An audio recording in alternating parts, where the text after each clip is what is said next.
আসসালামু আলাইকুম। আজকে কথা বলবো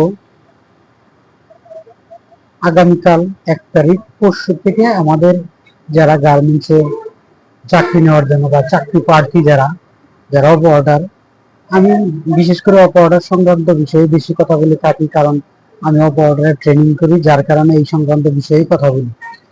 যারা অপ অর্ডার, যারা চাকরি নিতে যাবেন, তাদের ইন্টারভিউটা কিভাবে কি করতে পারেন সেই বিষয়ে কিছু পরামর্শ দিয়ে থাকি এবং সেই বিষয়ে কিছু কথা বলবো ইনশাআল্লাহ। তো আশা করি যারা আমাদের এই চ্যানেলের সাথে যুক্ত আছেন এবং যারা ভিডিওটা দেখবেন, তারা অবশ্যই আমাদের চ্যানেলটাকে সাবস্ক্রাইব করবেন এবং লাইক কমেন্ট শেয়ার করে আমাদেরকে দেখার সুযোগ করে দিবেন। তো 1 তারিখ অথবা 2 তারিখে যারা ইন্টারভিউ দিতে যাবেন, যেহেতু মে দিবসে বন্ধ আছে, মহান মে দিবসে বন্ধ আছে, এখানে যারা 2 তারিখে ইন্টারভিউ দিতে যাবেন অপ অর্ডার হিসেবে, তারা অবশ্যই কয়েকটা বিষয় লক্ষ্য রাখবেন। ইন্টারভিউ দেওয়ার সময় অবশ্যই আমরা যারা ইন্টারভিউ দেব, তারা অবশ্যই কাজের যে নিয়মগুলো আছে 100% নিয়মগুলো খেয়াল রাখবেন। কাজ হলো একটা নিয়মতান্ত্রিক বিষয়। আপনি কিছু মানলেন কিছু মানলেন না, তাহলে কিন্তু গার্মেন্টস আইন লোক যারা আছে তারা এই বিষয়গুলো ফলো করে, তো যার কারণে দেখা যায় আপনার ইন্টারভিউটা ফেল হিসেবে গণ্য হতে পারে। কাজের সকল নিয়ম কানুন এবং যে যে প্রসেস করবেন, প্রত্যেকটা বিষয় মেনটেন করে কাজটা করার চেষ্টা করতে হবে। কখনোই যেন কাজের নিয়ম ভুল না হয় এবং কাজ ধরা থেকে শুরু করে টোটাল বিষয়টা ভালোভাবে খেয়াল রাখতে হবে। তাড়াহুড়া করবেন না, তাড়াহুড়া না করে মাথা ঠান্ডা রেখে, পাশের জন তাড়াহুড়া করে কাজ করছে, সে প্রোডাকশন দিচ্ছে, আপনি কিন্তু প্রোডাকশন দিচ্ছেন না, আপনি ইন্টারভিউ দিচ্ছেন। ইন্টারভিউ হলো চাকরির একটা প্রথম ধাপ।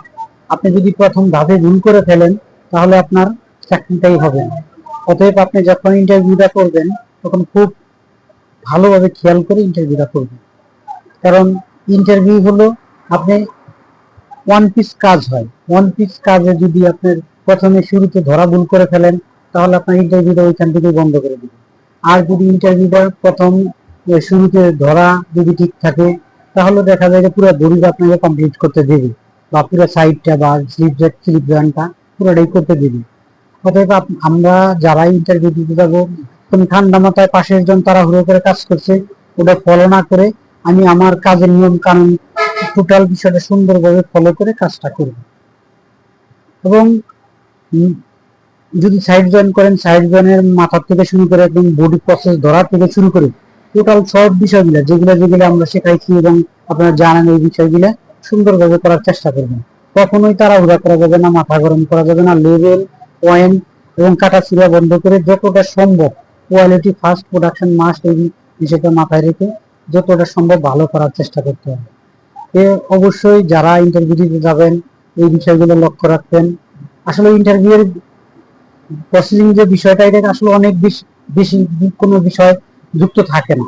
প্রসেসের বিষয়গুলো, নিয়ম কানুন গুলো খেয়াল করে কাজটা করলেই প্রসেসটা ওকে হয় এবং আপনার ইন্টারভিউটা ওকে হবে। নিয়ম কানুন ভুল করা যাবে না। তাই আশা করি যারা ইন্টারভিউ দিতে যাবেন বা চাকরি নিতে যাবেন, তারা অবশ্যই সবাই ভালোভাবে ইন্টারভিউ করবেন, কাগজপত্র ঠিক করে নিয়ে যাবেন। এবং সবার প্রতি আমার আন্তরিক ভালোবাসা, অভিনন্দন। সবাই যেন চাকরি পাই এবং সবার চাকরিতে চাকরি যেন আল্লাহ পাক মিলিয়ে দেয়, এটা আল্লাহর কাছে আমি প্রার্থনা করি। এবং সবাই একটা আশা নিয়ে যায় চাকরি হবে। আশা করি সবাই চাকরি পাবেন এবং আমার জন্য সবাই দোয়া করবেন। আমাদের চ্যানেলটা সাবস্ক্রাইব করবেন, লাইক কমেন্ট শেয়ার করে অন্যদেরকে দেখার সুযোগ করে দেবেন। আসসালামু আলাইকুম।